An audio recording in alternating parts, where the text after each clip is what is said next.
대형 조선사들은 내년 하반기 또는 2023년 2분기 돼야지 이 실적을 확인할 수 있어요. 현대미포조선은 올해 이 좋은 업황을 내년에 빨리 실적으로 확인할 수 있는 거죠. 한국경제 구독자 여러분 안녕하세요. 허란 기자입니다. 퇴근길을 찾아가는 경제 한 끼 시작하겠습니다. 오늘의 한 끼로는 PBR 2배 모멘텀에 올라탄 조선사를 준비했습니다. 든든한 한 끼를 책임져 주실 최강식 하이투자증권 연구위원님 모셨습니다. 안녕하세요. 안녕하세요. 지난 시간에 공급 부족과 CO2 규제를 통해서 조선업이 슈퍼사이클에 올라탄다 이렇게 말씀을 해주셨어요. 그러면서 국내 조선사의 PBR을 2배로 올리셨고 목표가도 줄줄이 상향 조정을 하셨거든요. 현대미포조선은 12만 원, 한국조선해양은 18만 원, 대우조선해양 4만 2천 원, 삼성중공업 8천 원으로 올리셨는데요. 오늘 하나하나 투자 포인트를 살펴보도록 하겠습니다. 네. 한국조선해양은 목표가 18만 원으로 상향하셨는데 요거는 PBR 1.15배만 주신 거죠? 네. 왜 이렇게 할인을 하신 건가요? 조선주가 카타르 때문에 되게 좋았을 때 한국조선해양 주가가 덜 올랐습니다. 그리고 네이버 종목 조회 1위에 삼성중공업, 대우조선해양, 현대중공업이 떠 있었어요. 한국만 빼고. 네. 왜 그래요? 예전에 현대중공업이었으니까 사람들이 현대중공업을 사고 싶은데 현대중공업 살 수도 없는 거예요. 한국조선해양은 대우조선해양을 인수하기 위해서 기존 현대중공업 조선 부분을 물적 분할을 해서 위에 지주사를 만든 게 한국조선해양이에요. 한국조선해양이 중간 지주사로서 지금 현대미포, 현대중공업, 현대사무중공업 세 개 조선사를 거느리고 있습니다. 그리고 대우조선해양을 유럽에서 기업결합 승인을 해준다면 내년 정도에는 밑에 둬서 사형제를 거느리게 되는 거죠. 그런데 현대중공업이 물적 분할해서 100% 비상장사인데 올해 8월 정도에 빠르면 다시 IPO가 돼서 시장에 올라오게 됩니다. 진짜요? 그러면 한국해양조선은 안고가 빠진 거네요? 그렇죠. 그러니까 여태는 현대중공업을 사기 위해서 한국조선해양을 간접적으로 사는 거였는데 본 주식이 올라와 있게 되면은 지주사들 디스카운트 있잖아요. 그렇죠. 더블 카운팅인 거죠. 근데 이제 더블 카운팅을 얼마나 줘야 되는지는 학문적으로도 많이 논의가 있고 막 그런데 사실 되게 어려운 일이고요. 가장 쉬운 거는 지주사들이 얼마나 밑에 가지고 있는 가치에 대해서 디스카운트를 받느냐. 50%, 60% 정도를 요즘 받고 있습니다. 30%가 아니라 5, 60% 네. 할인을 받고 있다. 밑에 물건이 100이면 이 가치를 40, 50 이렇게 받고 있다는 거죠.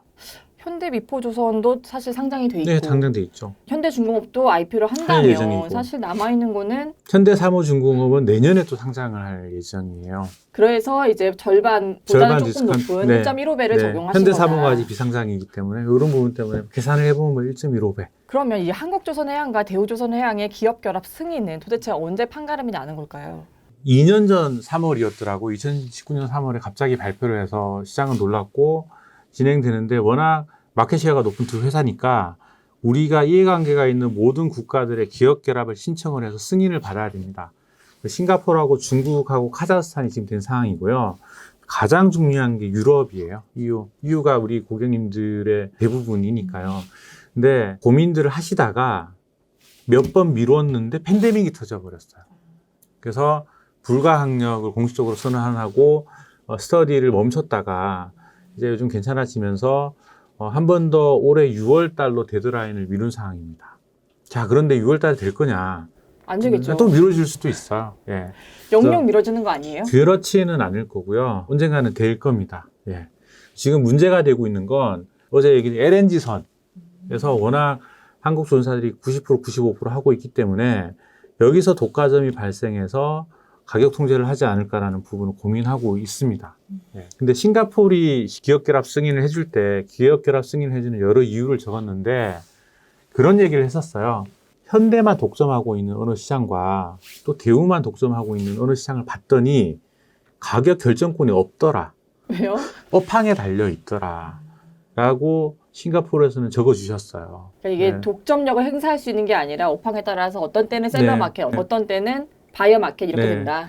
그래서 LNG선 건조 기술을 얼마 전에는 우리 중소형사들에게 공개하기도 했습니다. LNG선에 대한 기술을 다 내어올 테니 누구든 와서 하시고 대신 우리는 기업결합을 했으면 좋겠습니다. 라는 의지로 볼 수 있는 거죠. 그래서 기업결합 승인을 기다리고 있고 기업결합 승인이 된다면 한국조선해양은 희생을 하지만 한 테두리에 들어가게 되는 현대중공업, 대우조선, 현대미포, 현대사무는 다들 좋아질 거예요. 그러면은 결국은 한국조선해양 주가에는 악영향인 거네요. 네, 약간의 악영향할 수 있는데 또 반대로 밑에 4개 회사가 다 좋아지니까 이 위에 중간지주사 50% 할인받은 것도 올라갈 수는 있겠죠. 기업 결합하면 대우조선해양 사는 게 더 유리한 거네요. 그게 더 확실하게 더 상승 여력이 높을 수는 있겠죠. 그리고 현대중공업이 오는 8월에 정말 IPO를 할 땐 현대중공업을 사는 게 한국조선해양 사는 것보다 유리한 건가요? 더 본주니까, 얘가 진짜니까, 네, 그게 시장에서 기다리고 있는 모멘텀입니다. 네. 현대중공업 입장에서도 봤을 때 현대라는 이름이 붙은 회사와 안 붙은 회사 그 느낌이 완전 다를 것 같은데요. 네. 한국조선해양으로 이름을 정했던 것도 대우조선해양을 가져오는데 현대가 대우가 사는 게 아니다. 한국조선이 대우조선해양을 가져오는 거다라는 그런 이미지도 있었던 것 같아요. 그럼 대우조선으로 넘어가서 대우조선해양은 연구위원님께서 이제 커버리지에서 아예 제외를 했다가 요번에 PBR 2배로 상향 조정을 하면서 커버리지에 다시 포함시켰어요. 네. 그 정도로 적자 상태이지만 대우조선해양도 쳐다볼 만하다 이렇게 보시는 네, 거죠. 분석할 만하다라는 거죠.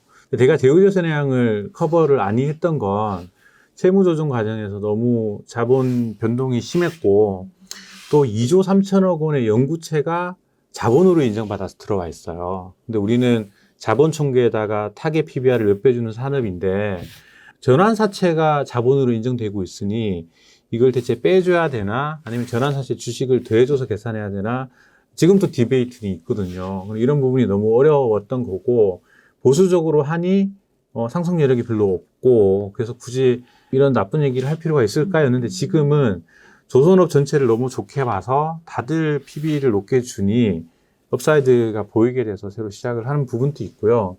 대우조선해양은 아까 한국조선해양 기업결합 승인을 얘기 드렸지만 여기 인허에 들어가게 되면 정말 좋아질 겁니다. 한국조선해양의 우산 안에 들어가면 네. 왜 좋아지는 거예요? 일각에서는 그냥 대우조선해양 가져와서 얘네들을 망가뜨려서 기존 현대들이 좋지 않냐는 이상한 상상을 하시는 분들이 있는데 현대사무중공업은 옛날에 한라중공업이었었어요. 옛날에 IMF에 망한.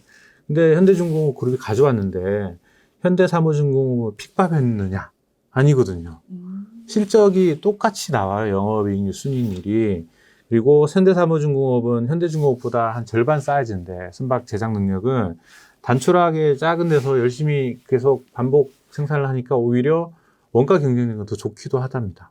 그래서 대우조선해양을 가져오게 되면은 생산기지 중에 하나로 잘 활용을 할 것이고 그리고 무엇보다 현대중공업 그룹이 삼성이나 대우보다 과거에 실적이 더 잘 나와요. 이익률이 더 높습니다. 왜냐하면요. 현대, 삼성, 대우는 뭐 건조량이 비슷한데 현대에다가 사모랑 미포를 더해주면은 삼성이나 대우의 2배 정도의 건조 능력이에요. 규모의 경제가 나는 겁니다. 그러니까 포스코로부터 후판을 쌓아도 싸게 사오고 그리고 R&D한 부분을 같이 많이 공유하고 협력사들도 더 많은 물량을 줄 수 있으니 협력사들도 규모의 경제가 나서 우리에게 좀 더 싸게 물량을 공급하고 그런데 여기에 대우조선해양이 들어오면 현대중공업 그룹의 선박 해양 플랜트 제작 캐파는 50%가 또 커지는 거예요. 원가 관리와 납기 관리와 그리고 규모의 경제도 되게 중요한 거예요. 그래서 진짜 그야말로 한국조선해양이 밑에 4개 존사가 다 같이 더 원가 경쟁력이 생긴다라는 부분 때문에 해외 선주들도 좋아할 일이 있고요. 그렇죠. 네, 중국과 경쟁하는 우리도 조금 더 이제 경쟁력이 가격에서도 유지할 수 있는 거고 그런 부분인 거죠. 그리고 대우조선해양의 두 번째 장점이 있는데요. 물론 올해 실적은 안 좋습니다. 말씀하신 것처럼 올해 건조량은 작년보다 30%나 작아요. 그래서 고정비 부담도 심한데 아이러니하게도 올해 대우조선해양 수주가 삼성이나 현대보다 많이 느려요. 삼성이나 현대는 목표에 60, 70%를 하고 있는데 목표에 30%밖에 못한 상황입니다. 근데 이게 장점인 거죠. 그래서 성과가 올라오고 난 뒤에 더 많이 받을 거기 때문에 받은 것들은 비슷한 시기에 만들겠죠. 대우가 2023년에 만드는 선박들, 2024년에 만드는 선박들이 삼성이나 현대보다 더 간격이 높은 애들을 만들게 되는 그런 부분도 매력이라고 할 수 있죠. 재무 상황이 열악한 삼성중공업에도 PBR 2배를 똑같이 적용하셨어요. 그러면서 목표가 8,000원으로 매수 의견으로 상향을 하셨는데 네. 똑같이 PBR 2배를 적용하는 건 좀 후한 거 아닌가요? 삼성중공업도 지금 너무 힘든 게 돈이 빵꾸가 나는 건 아닙니다. 올해 뭐 현금도 1조 원 들고 있고 올해 수주를 많이 해가지고 선수금도 있고 올해 제작이 늘면은 중도 선수금도 많이 들어올 예정이에요. 그래서 뭐 회사의 얘기를 믿어주고 지금 재무 상태를 잠깐 봤을 때 사실이거든요. 근데 왜 증자를 했느냐? 부채 비율을 유지하기 위함입니다. 아직은 적자가 나고 있기 때문에 자본이 계속 줄어들고 있는데 우리 해양 플랜트 쪽은 부채 비율이 적정해야지 해외 프로젝트 경합에 들어가서 너는 안전하네라고 물량을 받을 수도 있고요. 또 선박을 계약할 때 RG라는 걸 늘 발급을 받아야 돼요. RG가 뭐죠?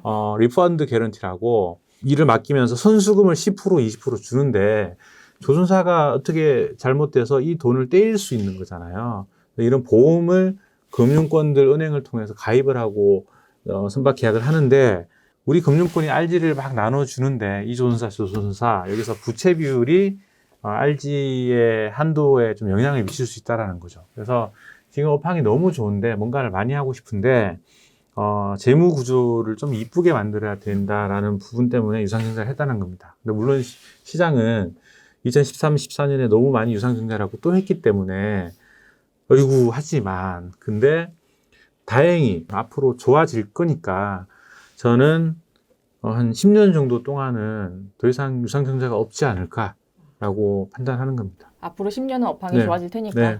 연구위원님의 조선업종 최애 선호주는 현대미포조선인 네. 거죠. 이유가 뭔가요? 왜냐하면 이 혹한기, 불황기를 지나면서도 그냥 순현금이고요. 그리고 배를 너무너무 잘 만들어서 늘 이익이 나고요. 그 대형사들의 해양 플랜트 같은 사고도 없었기 때문에 그래서 중소형 선종에서는 최강의 조선사이고 중국에서 라이벌이었던 조선사들이 꽤 많이 도산된 부분도 시장 상황력에 계속 도움이 되고 있고요. 지금 수주잔고에 중형 LPG선이 30척이 있어요. 이 중형 LPG선 30척 중에서 29척이 미포 겁니다. 거의 독점이네요. MR 탱커 시장에서는 뭐 마켓시어 50% 40% 하고 있고 그래서 이거는 긴 이야기 이 회사의 경쟁력을 얘기 드리는 거고요. 여러분들 미포와 대형 조선사들의 결정적인 차이는 미포는 배를 빨리 만듭니다. 작은 배니까. 중소형 선박이니까. 그리고 작은 배이기도 하고 워낙 동선종을 계속 반복 건조하다 보니까 생산성이 좋은 거예요. 효율성 높아지겠네요. 근데 올해 지금 업황이 좋아졌죠. 성과도 올랐습니다. 이거를 실적으로 지켜보는 게 대형 조선사들은 내년 하반기 또는 2023년 1분기, 2분기 돼야지 이 실적을 확인할 수 있어요. 현대미포조선은 올해 이 좋은 업황을 내년에 빨리 실적으로 확인할 수 있는 거죠. 게다가 아까 얘기 드렸던 LPG선은 수익성도 되게 좋은 선종인데 올해 15척이나 받아서 내년에 LPG도 도크에 막 들어가면은 내년에 실적이 좋을 것 같은 거죠. 현대중공업 산하 조선사들이 이름이 각각 다른 거 봐서는 다 현대중공업이 인수한 회사들인가요? 그렇죠. 미포도 인수를 한 거고 미포는 원래 어떤 회사였어요? 울산에 있는 수리조선사였는데 뭐 가져오게 된 거고요. 현대사무중공업 아까 얘기 드렸듯 한라중공업이었는데 IMF 때 이렇게 힘들어진 걸 가져오게 된 거고요. 이번에 대우조선해양 또 가져오게 되는 거네요. 네. 참 이 조선사라는 거는 서로 화학적 결합이 될 필요까지는 없나요? 결국은 두 가지죠. 영업. 그러니까 뭐 현대, 사모, 미포가 따로 영업을 하지 않고요. 영업팀이 함께 모여서 전략적으로 하시니까 대우조선해양이 들어오게 되면은 대우의 영업맨들과 같이 함께 하시게 될 테고 두 번째는 기술들이죠. 아까 얘기 드렸듯이 암모니아 엔진 또는 LNG선에도 수많은 여러 기술들을 장비들을 우리가 개발해서 적용을 하거든요. 근데 사실 중복 개발을 하고 있는 부분도 있습니다. R&D에서도 이런 조합이 일어나겠죠. 지금까지 조선 4사를 하나하나 살펴봤는데요. 이 조선업 슈퍼사이클을 촉발한 게 CO2 규제였단 말이에요. 그럼 조선사 별로도 ESG 환경 규제에 잘 대응하는 회사가 있을 것 같은데요. 자체 생산 현장에서 뭘 어떻게 하느냐는 부분은 아직은 정말 준비할 게 많은데 현대중공업 그룹이 그린 수소 관련해서 뭔가 기술을 잘 개발한다면 삼성보다는 이제 현대중공업 그룹이 뭐 ESG에서 이 부분에서는 좀 앞서갈 수 있는 부분일 거고요. 우리 자체적으로 우리의 생산 현장은 아니지만 지구의 CO2 배출량을 해운업에서 줄이는 부분에서 정말 중요한 부분을 담당하고 있는 거죠. DF 선박, DF의 각종 에너지 절감 장치들을 개발해서 새로운 배들에서 CO2를 줄여주는 부분에서 ESG 이슈에서 시장이 그래도 선택할 수 있는 그런 업종이라고 저는 생각을 합니다. 이게 사실 DF 선박이나 이런 각종 저감 장치 기술 분야에서 이 조선사들 간의 기술력 차이는 비슷한가요? 사실 제가 늘 우스갯소리로 얘기 드리는 게 현대 삼성대가 누가 배를 가장 잘 만들었냐고 여쭤봐요. 근데 그런 질문을 배의 품질로 이해하고 대답을 하시는 부분이 있는데 다 잘 만들죠. 탑티어 조선사들이죠. 근데 잘한다라는 기준은 똑같은 품질의 배를 누가 더 싸게 만드느냐인 겁니다. 돈을 많이 남겨야죠. 그런 부분에서 뭐 삼성대우, 현대, 뭐 미포, 삼원에서 약간의 차이는 있을 수 있죠. 결국 같이 다 좋아질 거고 같이 힘들어지는 걸 많이 봐오셨잖아요. 우리 조선사들 다 같이 좋아질 겁니다. 중국보단 잘하죠. 당연하죠. 중국의 신조선가는 한국 조선사가 정하는 거예요. 무슨 얘기냐면 한국이 100을 받으면 이들은 90 이상은 못 부릅니다, 시장에서. 이 조선업 전체를 봤을 때 지금의 소사이클이 2023년부터 시작되는 슈퍼사이클과 맞물리면서 조선사들의 호황이 쭉 이어질 것이다 이렇게 내다보시는데 주식을 투자해야 되는 입장에서 봤을 때는요. 본격적인 조선 3사의 실적이 숫자로 찍히는 2023년부터 혹은 그 직전부터 투자를 해야 되는 건지 아니면 지금부터 미리 투자를 해서 좀 기다려야 되는 건지 고민이 될 수 있거든요. 네. 조선주 투자에서 실적은 보지 마시고요. 우리는 올해와 내년 상반기까지 실적이 안 좋은 걸 다 알고 있어요. 몇 년째 불황이니까 그런 것보다는 미래의 실적이 될 신조선가가 올라가느냐 안 올라가느냐를 먼저 보셔야 됩니다. 다른 산업은 지금 갤럭시 S10을 팔아서 지금 매출이 되고 지금 반도체 판매가 매출이 되냐. 우리는 지금 팔아서 2년 후 실적이기 때문에 그런 거예요. 그래서 지금의 신조선가를 보셔야 되는데 성가는 계속 올라갈 거기 때문에 저는 올해 하반기에도 조선주 주가는 계속 괜찮을 거다라고 봅니다.